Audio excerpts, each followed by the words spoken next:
Mga kapuso, anumang sandali mula ngayon ay maaabot na ng bagyong Marce ang typhoon category. Ayon sa pag-asa, nangyayari ngayon ang tinatawag na rapid intensification o mabilis sa paglakas ng bagyo. Iyan po ay dahil sa kondisyon ng karagatan kung saan nakakuha ng lakas ang bagyo.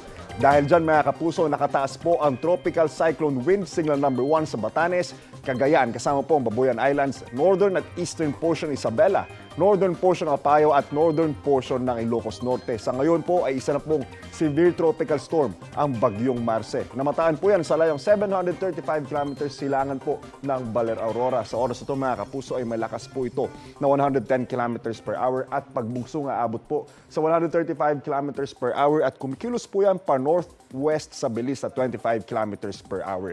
Posibleng maglandfall ang bagyo sa Babuyan Islands. Paalala mga kapuso, stay safe and stay updated. Ako po si Anjo Pertiera. Know the weather before you go. Para Mark safe lagi, mga kapuso.